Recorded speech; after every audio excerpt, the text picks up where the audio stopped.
Welcome to agri victory point. जैसा कि आपको पता है, बक्सवा फॉरेस्ट को लेकर काफ़ी समस्याएं देखने को आ रही है। ये मुद्दा काफ़ी इस समय चल रहा है कि जंगल को काटा जा रहा है, तो कहीं न कहीं उनको काटने का जो कारण है वो है वहाँ पे जो उपलब्ध हीरे हैं उनको निकालना, और उन हीरों के लिए जो जंगल है उनको काटा जा रहा है। अगर हम बात करें, ये जो जंगल है ये हमारे छतरपुर डिस्ट्रिक्ट, एमपी के छतरपुर डिस्ट्रिक्ट में ये स्थित है, जैसा कि आप मैप में देख पा रहे हैं। तो हम बात करें, ये जंगल काफ़ी हरा भरा जंगल है और काफ़ी क्षेत्र में फैला हुआ है। तो हम बात करते हैं कि आखिर ये जंगल को क्यों काटा जा रहा है। इसको जानने से पहले हम कुछ चीज़ों के बारे में डिस्कस करना चाहते हैं। जब भी हम हीरे की खदानों की बात करते हैं तो हमारे देश में सबसे बड़ा जो हीरे का जो खदान है वो पन्ना डिस्ट्रिक्ट में है, और वर्तमान में जो देश का सबसे बड़ा हीरे का जो भंडार है ये पन्ना जिले में पाया गया। ये कुल 22 लाख कैरेट हीरे का भंडार है, जिसमें से 13 लाख कैरेट हीरे हम निकाल चुके हैं। इसी कारण एमपी में से हीरे का खदान भी कहा जाता है। अब हम बात करते हैं पन्ना जिले की। वहाँ पे ये जो निकालने की जो प्रक्रिया शुरू हुई थी काफ़ी पुरानी है। करीबन 20 साल पहले एक प्रोजेक्ट चालू हुआ था जिसका नाम था बंदर डायमंड प्रोजेक्ट, और इसी के तहत हीरे निकालने की प्रक्रिया चालू हुई थी। ठीक है, हम अगर देखें तो अभी जो वर्तमान में जो छतरपुर जिले की जो बात हो रही है, ऐसा अनुमान लगाया गया है कि यहाँ पे जंगल में पन्ना से करीबन 15 गुना ज़्यादा हीरे यहाँ पे उपस्थित है, ऐसा बताया गया है, जो कि 342 लाख कैरेट यहाँ पे हीरे का भंडार है, ऐसा बताया गया है, और इनकी कीमत कई हजार करोड़ों में आकी गई है। तो जब हम यहाँ पे बात करते हैं, बक्सवा फॉरेस्ट की बात करते हैं, तो यहाँ पे ये देखा गया है कि जब इसकी नीलामी हुई तो क्या हुआ कि जो आदित्य बिरला ग्रुप की SL mining and industry limited जो कंपनी है, इसने यहाँ का जो है उसको खनन के लिए इसको ले लिया, या उसे गवर्नमेंट सरकार एमपी गवर्नमेंट ने उसे दे दिया खनन के लिए, और उसको 62.64 हेक्टर जमीन जो है लीज पर दी गई 50 सालों के लिए।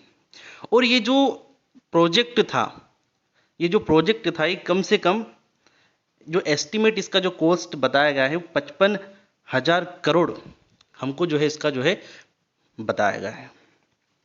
अगर हम इस बक्सवा फॉरेस्ट की बात करें तो इससे पहले भी एक ऑस्ट्रेलियाई कंपनी जिसका नाम था रियो टिंटो ने खनन के लिए लीज से लेने के लिए आवेदन किया था मई 2017 में, जो कि संशोधित प्रस्ताव पर पर्यावरण मंत्रालय के अंतिम फैसले से पहले ही रियो टिंटो ने यह काम करने से इनकार कर दिया था। तो इस तरीके से ये जो है प्रक्रिया की बात हुई। तो अब क्या हुआ कि ये जो कंपनी है आदित्य बिरला ग्रुप, जिस कंपनी ने हीरे खनन का काम लेने में दिलचस्पी दिखाई है, वह इस इलाके की लगभग 382.131 हेक्टर जमीन की मांग कर रही है। वो इतनी जो है एरिया, जो जंगल है जहाँ पे बसा हुआ है, उस एरिया की उसने डिमांड करी है। तो अगर ऐसा होता है कि अगर ये जमीन उनको दी जाती है तो लगभग 2.25 लाख वृक्षों पर इसका असर पड़ेगा, या कह सकते हैं कि इन वृक्षों को काटना पड़ेगा, जैसा कि आप देख पा रहे हैं। ठीक है, तो बक्सवा फॉरेस्ट की बात करें, जंगल में जो मौजूद वृक्षों की बात करें, तो यहाँ पे सागौन के अलावा पीपल, तेंदू, जामुन, महुआ, अर्जुन सहित अनेक प्रजातियों के पेड़ यहाँ पे उपस्थित हैं। तो अब बात ये आती है कि आखिर क्या दिक्कतें हैं, आखिर हम इसका विरोध क्यों कर रहे हैं। क्योंकि कहीं न कहीं ये जो मुद्दा है ये हमारे जीवन से जुड़ा हुआ है। ठीक है, हमारे जीवन से कैसे जुड़ा हम इस पे डिस्कस करते हैं।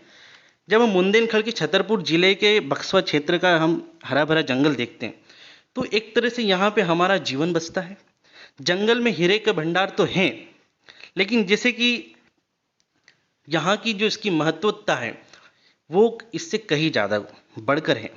क्योंकि हमने देखा कोरोना काल में हमने सोना चांदी को बेचकर ही क्या हमने ऑक्सीजन खरीदा। तो ये ऑक्सीजन जो है वो हमारे लिए ज़्यादा महत्वपूर्ण है। यहाँ पे पचासों तरह के पेड़ लगे हुए हैं, कई तरह के वन्य प्राणी, यहाँ पे वाइल्ड लाइफ जो वन्य प्राणी हैं उनका जीवन है। यहाँ पे कई तरह के यहाँ पे जो है पक्षी है ना, इनका जीवन संकट में आ जाएगा अगर इनको हम काटते हैं। क्योंकि ये पक्षी यहाँ पे निवास करते हैं, आखिर ये पक्षी जाएंगे तो जाएंगे कहाँ। ठीक है, तो कई पर्यावरण जो वेद और जो हैं वहाँ के, उन्होंने कहा है कि भाई ये जंगल पेड़ों का स्थान नहीं है बल्कि जिंदगी और संस्कृति दोनों का जो है यहाँ पे बसेरा होता है। और यहाँ पे क्या है कि हजारों जो परिवार हैं उनका आजीविका का यहाँ पे साधन है। उनकी ये जो वनस्पति है यहाँ पे उनको बेचकर उनका जीवन यापन चलता है। यहाँ पे लगभग 5000 ट्राइबल पीपल निवास करते हैं जिनका जो है जीवन यापन यहाँ की वनस्पति को बेच के चलता है। तो ये एक ही बहुत बड़ा यहाँ पे एक मुद्दा है। और ये जो धरोहर है ये आज की धरोहर नहीं, करीब सैकड़ों साल में इसको तैयार की गई है। ये धरोहर है, काफ़ी सालों से इसको तैयार किया गया है। तो जंगल की हम बात करें, और जंगल की नहीं, यहाँ पे जो वाटर क्राइसिस है, अगर ये जंगल कटता है, अगर इसके साथ हम छेड़खानी करते हैं तो यहाँ का जो जल का स्तर है वो खराब हो जाएगा, है ना, जल स्रोत खत्म हो जाएंगे और जल संकट और गहरा जाएगा। तो ये भी एक कहीं ना कहीं मेन मुद्दा हमारे पास आता है। तो ऑल ओवर हम देखें तो हम अगर बात करें तो हमारी जो वानस्पति संस्कृति है जो यहाँ पे जुड़ी हुई है, रहन सहन है, ठीक है, तो ये सब यहाँ पे हमारा जो फैला हुआ है। तो जंगल के नष्ट होने से पूरा इकोसिस्टम छिन्न भिन्न हो सकता है। तो इसका हमें विरोध करना चाहिए और हम इसका विरोध कर रहे हैं। और ये जो विरोध हम जो कर रहे हैं, ठीक है, तो इसके पीछे इसके साथ ही हमने क्या किया है कि जो हम अगर देखें तो इस परियोजना पर रोक लगाने की मांग की गई है। मांग को लेकर ESSEL खनन और आदित्य बिरला समूह के खिलाफ यहाँ पे शीर्ष आंदोलन में एक जनहित याचिका भी दायर की गई है। इसका परिणाम क्या होता है ये आने वाला वक्त बताएगा। लेकिन हम इस जो मुहिम है यहाँ पे आप जिस देख पा रहे हैं हैशटैग जो लगा कि जो हम इसका जो विरोध कर रहे हैं, तो आप भी इसका जो है विरोध सोशल मीडिया पे कहीं पे भी जो भी आप इसमें सहयोग दें और इसको बचाने के का प्रयास करें।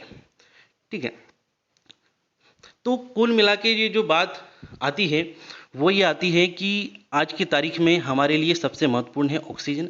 अगर कोई व्यक्ति बीमार होता है तो हम उसको हीरे नहीं दे सकते, उसको आवश्यकता होती है ऑक्सीजन की। ठीक है, हीरे की जहाँ तक बात है वो उसका मूल्य है, लेकिन जंगल का महत्व कहीं ज़्यादा गुना बढ़कर है।